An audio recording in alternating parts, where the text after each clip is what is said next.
João Wesley, A Tocha Tirada do Fogo, 1703-1791.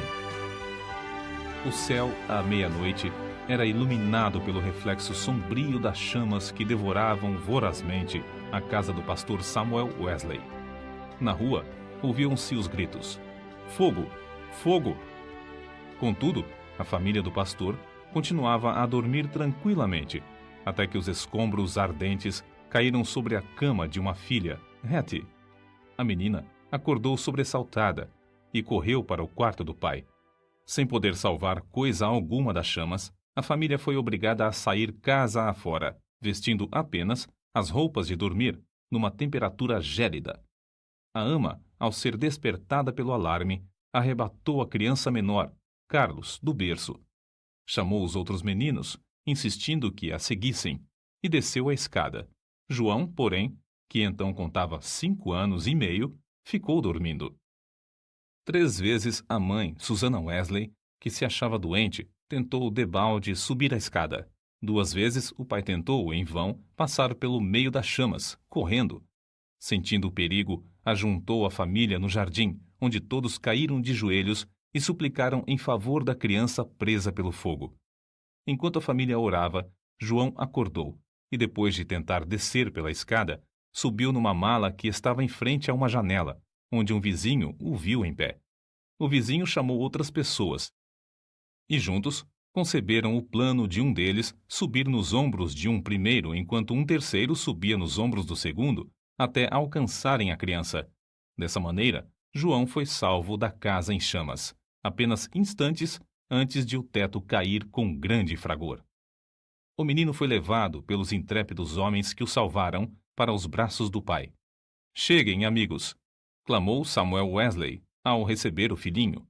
"Ajoelhemo-nos e agradeçamos a Deus. Ele me restituiu todos os meus filhos. Deixem a casa arder. Os meus recursos são suficientes." 15 minutos depois, casa, livros, documentos e mobiliário não existiam mais. Anos mais tarde, em certa publicação, apareceu o retrato de João Wesley e, embaixo, a representação de uma casa ardendo com as palavras: "Não é este um tição tirado do fogo?" Zacarias, capítulo 3, versículo 2. Nos escritos de Wesley foi encontrada uma referência interessante acerca desse histórico sinistro. Em 9 de fevereiro de 1750, durante um culto de vigília, cerca das 11 horas da noite, lembrei-me de que era esse o dia e a hora, havia 40 anos, em que me tiraram das chamas. Aproveitei-me do ensejo para relatar a maravilhosa providência. Os louvores e as ações de graças subiram às alturas, e grande foi o regozijo perante o Senhor. Tanto o povo como João Wesley já sabiam naquele tempo por que o Senhor o poupara do incêndio. O historiador Lecky nomeia o grande avivamento como sendo a influência que salvou a Inglaterra de uma revolução igual a que, na mesma época, deixou a França em ruínas. Dos 4 vultos que se destacaram no grande avivamento, João Wesley era o maior. Jonathan Edwards, que nasceu no mesmo ano de Wesley, faleceu 33 anos antes dele. George Whitefield, nascido 11 anos depois de Wesley, faleceu 20 anos antes dele, e Carlos Wesley continuou o seu itinerário efetivo somente por 18 anos, enquanto João continuou durante meio século. Mas a biografia deste célebre pregador, para ser completa, deve incluir a história de sua mãe, Susana. De fato, é como certo biógrafo escreveu: "Não se pode traçar a história do grande avivamento do século passado, o 1700, na Inglaterra, sem dar uma grande parte da herança merecida à mãe de João e Carlos Wesley. Isso não somente por causa da instrução que inculcou profundamente aos filhos, mas por causa da direção que deu ao avivamento. A mãe de Susana era filha de um pregador. Esforçada na obra de Deus, casou-se com o eminente ministro Samuel Annesley. Dos 25 filhos desse enlace, Susana era a 24ª.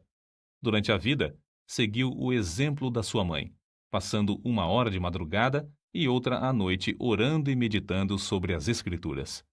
Pelo que escreveu certo dia, vê-se como se dedicava à oração. Que Deus seja louvado por todos os dias em que nos comportamos bem. Mas estou ainda descontente, porque não desfruto muito de Deus. Sei que me conservo demasiadamente longe dele. Anseio ter a alma mais intimamente ligada a ele pela fé e amor. João era o 15º rebento dos 19 filhos de Samuel e Susana Wesley. O que vamos transcrever, escrito pela mãe de João, mostra como ela era fiel em ordenar a seus filhos e a sua casa depois dela. Gênesis, capítulo 18, versículo 19. Para formar a mente da criança, a primeira coisa é vencer-lhe a vontade. A obra de instruir o intelecto leva tempo e deve ser gradual, conforme a capacidade da criança. Mas o subjugar-lhe a vontade deve ser feito de uma vez, e quanto mais cedo, tanto melhor. Depois, pode-se governar a criança pela razão e piedade dos pais, até chegar o tempo de a criança poder também exercer o raciocínio. Acerca do casal Wesley e seus filhos, o célebre comentador da Bíblia, Adam Clarke, escreveu: Nunca li nem ouvi falar de uma família, não conheço e nem existe outra, desde os dias de Abrão e Sara, de José e Maria de Nazaré, a qual a raça humana deve tanto. Susana Wesley acreditava que aquele que poupa a vara aborrece a seu filho. Provérbios, capítulo 13, versículo 24. E não consentia que seus filhos chorassem em voz alta. Assim, apesar de a casa estar repleta de crianças, nunca havia tempos tristonhos nem balbúrdia no lar do pastor. Um filho jamais ganhou coisa alguma chorando na casa de Susana Wesley. Susana marcava o 5º aniversário de cada filho como o dia em que deviam aprender o alfabeto, e todos, a não ser 2, cumpriram a tarefa no tempo marcado. No dia seguinte, a criança que completava 5 anos e aprendia o alfabeto começava o estudo da leitura, iniciando-o com o primeiro versículo da Bíblia. Os meninos no lar de Samuel Wesley aprenderam o valor que há em observar fielmente os cultos. Não há em outras histórias fatos tão profundos e atraentes como os que constam acerca dos filhos de Samuel e Susana Wesley, pois antes de saberem ajoelhar-se ou falar, eram instruídos a dar graças pelo alimento, por meio de acenos apropriados. Logo que aprendiam a falar, repetiam a oração dominical de manhã e à noite, e eram ensinados também a acrescentar outros pedidos, conforme cada desejo em particular. Ao chegarem à idade própria, um dia da semana era designado a cada filho para conversar sobre as dúvidas e dificuldades. Na lista aparecem os nomes de João, para a quarta-feira, e o de Carlos, para o sábado. E para os filhos, o dia de cada um tornou-se precioso e memorável. É comovente ler o que João Wesley, 20 anos depois de sair da casa paterna, disse à sua mãe: Em muitas coisas, a senhora tem intercedido por mim e tem prevalecido. Quem sabe se agora também, na intercessão para que eu renuncie inteiramente ao mundo, terá bom êxito. Sem dúvida, será tão eficaz para corrigir o meu coração como era, então, para formar o meu caráter. Depois do espetacular livramento de João do incêndio, sua mãe, profundamente convencida de que Deus tinha grandes planos para seu filho, resolveu firmemente criá-lo para servir e ser útil na obra de Cristo. Susana escreveu estas palavras nas suas meditações particulares: Senhor, esforçar-me-ei mais definitivamente em prol desta criança, a qual salvaste tão misericordiosamente. Procurarei transmitir-lhe fielmente ao coração os princípios da tua religião e virtude. Senhor, dá-me a graça necessária para fazer isso sincera e sabiamente, e abençoa os meus esforços com grande êxito. Ela era tão fiel em cumprir sua resolução que João foi admitido a participar da ceia do Senhor com a idade de 8 anos. Nunca se omitia o culto doméstico da programação do dia no lar de Samuel Wesley. Fosse qual fosse a ocupação dos membros da família ou dos criados, todos se reuniam para adorar a Deus.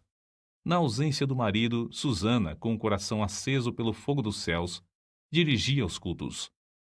Conta-se que, certa vez, quando ele prolongou a ausência mais do que de costume, 30 a 40 pessoas assistiram aos cultos no lar dos Wesley, e a fome pela palavra de Deus aumentou a ponto de a casa ficar repleta de vizinhos. A família do pastor Samuel Wesley vivia rodeada de pobreza, mas pela influência do Duque de Buckingham, conseguiu um lugar para João na Charterhouse, em Londres.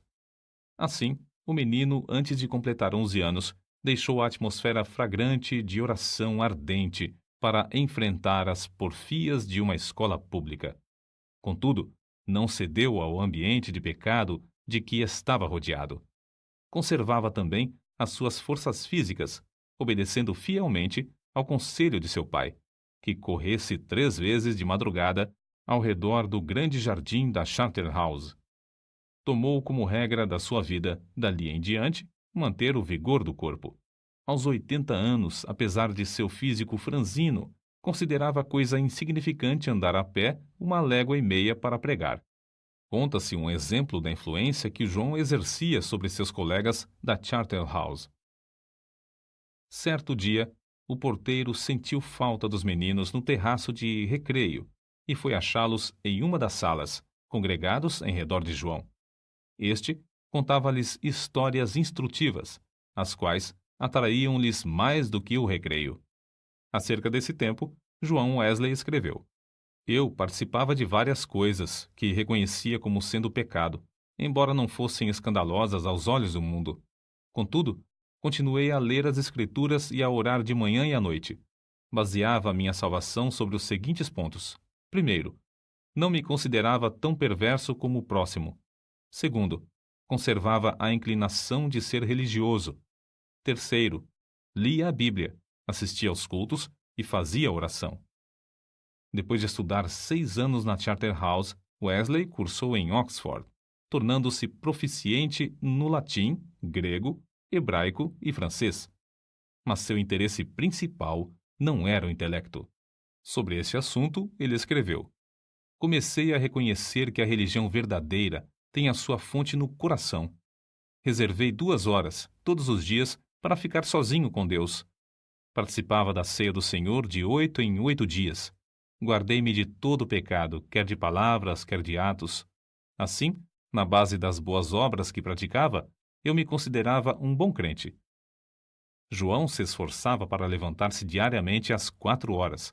Por meio de anotações que registravam suas atividades cotidianas, conseguia dar conta de seu tempo para não desperdiçar um só momento. Continuou a observar esse costume até quase o último dia da sua vida. Certo dia, quando ainda jovem, assistiu a um enterro em companhia de um moço e conseguiu levá-lo a Cristo, ganhando assim a primeira alma para seu Salvador. Alguns meses depois, com a idade de 24 anos e depois de um período de oração, foi separado para o diaconato. Enquanto estudava em Oxford, juntava-se a um pequeno grupo de estudantes para orar, estudar as Escrituras diariamente, jejuar às quartas e sextas-feiras, visitar os doentes e encarcerados e confortar os criminosos na hora da execução. Todas as manhãs e todas as noites, cada um passava 1 hora orando sozinho em oculto. Durante as orações, paravam de vez em quando para observar se clamavam com o devido fervor. Sempre oravam ao entrar e ao sair dos cultos na igreja. Mais tarde, 3 dos membros desse grupo tornaram-se famosos entre os crentes. Primeiro, João Wesley, que talvez tenha feito mais que qualquer outro para aprofundar a vida espiritual, não somente na época, mas também em nossos dias. Segundo, Carlos Wesley, que chegou a ser um dos mais espirituais e famosos escritores de hinos evangélicos. E terceiro, George Whitefield, que se tornou o comovente pregador ao ar livre. Naquele tempo, sentia-se a influência de João Wesley em muitas partes das Américas, e hoje ainda é sentida. Contudo, passou menos de 2 anos nesse continente, e isto durante o período de sua vida em que se achava perturbado por causa de dúvidas. Aceitou a chamada para pregar o evangelho aos silvícolas na colônia de Geórgia, desejoso de ganhar sua salvação por meio de boas obras. Pensou que vaidade e ostentação mundana não se encontrariam nas matas da América.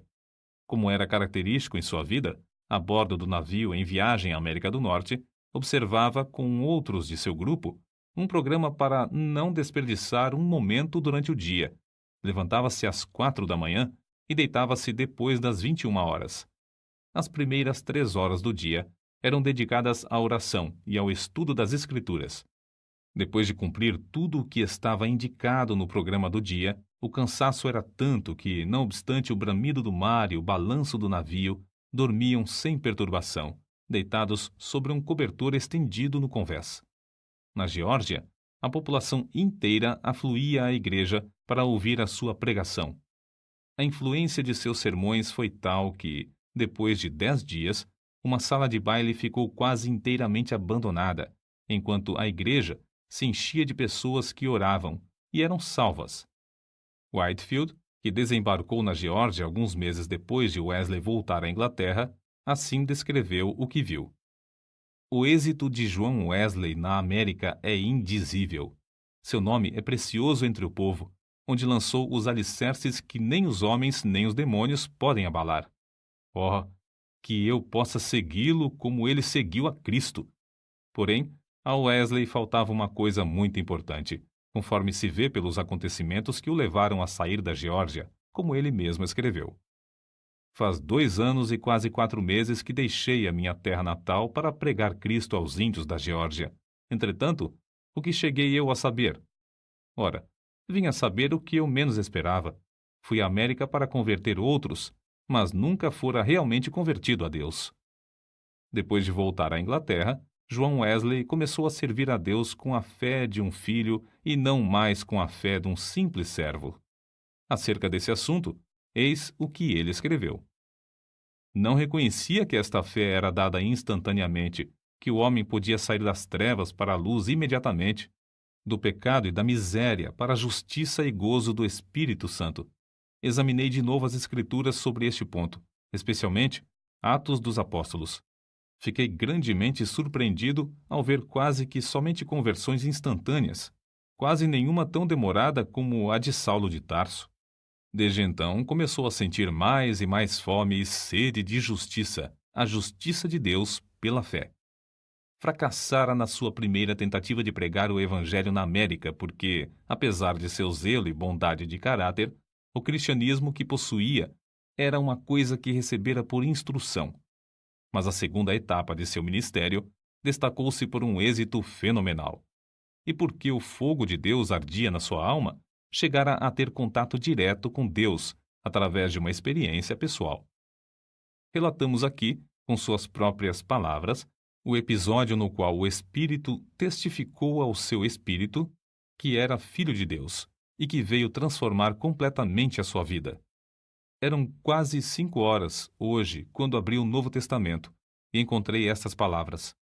Ele nos tem dado grandíssimas e preciosas promessas para que, por elas, fiqueis participantes da natureza divina. Segunda carta de Pedro, capítulo 1, versículo 4. Antes de sair, abri mais uma vez o Novo Testamento para ler estas outras palavras. Não estás longe do reino de Deus. Marcos, capítulo 12, versículo 34. À noite, senti-me impelido a assistir em Aldersgate. Senti o coração abrasado. Confiei em Cristo, somente em Cristo, para a salvação. Foi-me dada a certeza de que Ele levara os meus pecados e de que me salvara da lei do pecado e da morte. Comecei a orar com todas as minhas forças e testifiquei a todos os presentes do que sentia no coração. Depois dessa experiência em Aldersgate, Wesley aspirava a bênçãos ainda maiores do Senhor, conforme ele mesmo escreveu. Eu suplicava a Deus que cumprisse todas as suas promessas na minha alma. O Senhor honrou este anelo, em parte, não muito depois, enquanto eu orava com Carlos, Whitefield e cerca de 60 outros crentes, em Fetter Lane. São de João Wesley também estas palavras.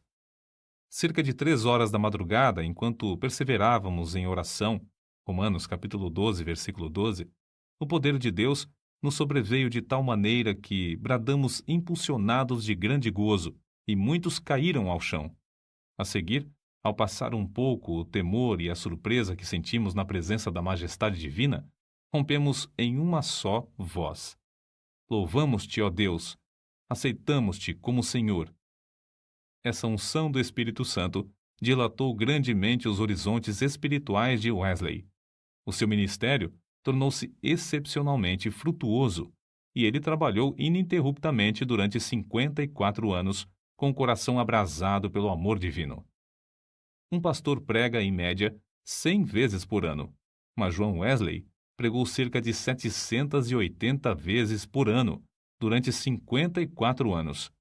Esse homenzinho, de apenas 1,66 m de altura e pesando menos de 60 quilos, dirigia-se a grandes multidões e sob as maiores provações. Quando as igrejas lhe fecharam as portas, levantou-se para pregar ao ar livre.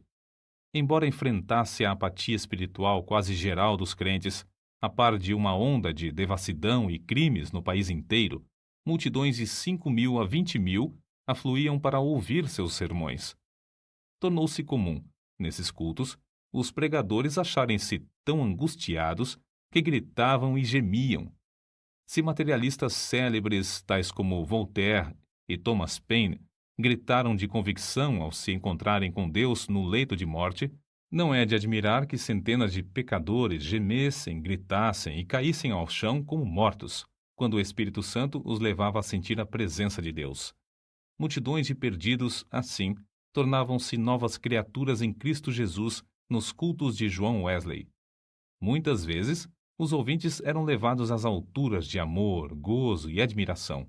Recebiam também visões da perfeição divina e das excelências de Cristo, até ficarem algumas horas como mortos. Ver Apocalipse capítulo 1, versículo 17. Como todos os que invadem o território de Satanás, os irmãos Carlos e João Wesley tinham de sofrer terríveis perseguições. Em Moorfield, os inimigos do Evangelho acabaram com o culto, destruindo a mesa em que João subira para pregar, e o insultaram e maltrataram. Em Sheffield, a casa foi demolida sobre a cabeça dos crentes. Em Wednesbury, destruíram as casas, roupas e móveis dos fiéis, deixando-os desabrigados, expostos à neve e ao temporal. Diversas vezes, João Wesley foi apedrejado e arrastado como morto na rua. Certa vez, foi espancado na boca, no rosto e na cabeça até ficar coberto de sangue. Mas a perseguição por parte da igreja decadente era sua maior cruz. Foram denunciados como falsos profetas, paroleiros, impostores arrogantes, homens destros na astúcia espiritual, fanáticos, etc. Ao voltar para visitar Epworth, onde nascera e se criara, João assistiu no domingo aos cultos da manhã e da tarde na igreja onde seu pai fora fiel pastor durante muitos anos, mas não lhe foi concedida a oportunidade de falar ao povo. Às 18 horas, em pé sobre o monumento que marcava o lugar em que enterraram seu pai, ao lado da igreja, Wesley pregou ao maior auditório jamais visto em Epworth, e Deus salvou muitas almas. Qual a causa de tão grande oposição? Entre os crentes da igreja dormente, alegava-se que eram as suas pregações sobre a justificação pela fé e a santificação. Os descrentes não gostavam dele porque levou o povo a se levantar para cantar hinos às 5 da madrugada. João Wesley não somente pregava mais que os outros pregadores, mas os excedia como pastor, exortando, confortando os crentes e visitando-os de casa em casa. Nas suas viagens, andava tanto a cavalo como a pé, ora em dias ensolarados, ora sob chuvas, ora em temporais de neve. Durante os 54 anos do seu ministério, andou, em média, mais de 7.000 quilômetros por ano para alcançar os pontos de pregação. Esse homenzinho que andava tantos quilômetros ainda tinha tempo para a vida literária. Leu não menos de 1.200 tomos, a maior parte enquanto andava a cavalo. Escreveu uma gramática hebraica, outra de latim e ainda outras de francês e inglês. Serviu durante muitos anos como redator de um jornal de 56 páginas. O dicionário completo que compilou da língua inglesa era muito popular, e seu comentário sobre o Novo Testamento ainda tem grande circulação. Revisou e republicou uma biblioteca de 50 volumes, reduzindo-a para 30 volumes. O livro que escreveu sobre a filosofia natural teve grande aceitação entre o ministério. Compilou uma obra de 4 volumes sobre a história da Igreja. Escreveu e publicou um livro sobre a história de Roma e outro sobre a da Inglaterra. Preparou e publicou 3 volumes sobre medicina e 6 sobre música para os cultos. Depois de sua experiência em Fetter Lane, ele e seu irmão Carlos escreveram e publicaram 54 inários. Disse que, ao todo, escreveu mais de 230 livros. Esse homem de físico franzino, ao completar 88 anos, escreveu: Durante mais de 86 anos, não experimentei qualquer debilidade de velhice. Os olhos nunca escureceram, nem perdi o meu vigor. Com a idade de 70 anos, pregou a um auditório de 30.000 pessoas, ao ar livre, e foi ouvido por todos. Aos 86 anos, fez uma viagem à Irlanda, onde, além de pregar 6 vezes ao ar livre, pregou 100 vezes em 60 cidades. Certo ouvinte assim se referiu a Wesley. Seu espírito era tão vivo como aos 53 anos, quando o encontrei pela primeira vez. Atribuiu a sua saúde aos seguintes fatores. Primeiro, ao exercício constante e ar fresco. Segundo, ao fato de nunca, mesmo doente ou com saúde, em terra ou no mar, haver perdido uma noite de sono desde o seu nascimento, o que não o impedia de participar das vigílias na igreja. Terceiro, a habilidade de dormir de dia ou de noite ao sentir-se cansado. Quarto, ao fato de, por mais de 60 anos, ter o hábito de levantar-se às 4 horas da manhã. Quinto, ao costume de sempre orar às 5 da manhã, durante mais de 50 anos. Sexto, ao fato de quase nunca sofrer de dor, desânimo ou preocupações durante a vida inteira.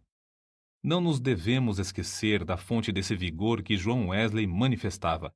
Passava 2 horas diariamente em oração, e muitas vezes mais. Certo crente que o conhecia intimamente assim escreveu acerca dele. Considerava a oração a coisa mais importante da vida, e eu o tenho visto sair do quarto com uma serenidade de alma visível no rosto até quase brilhar.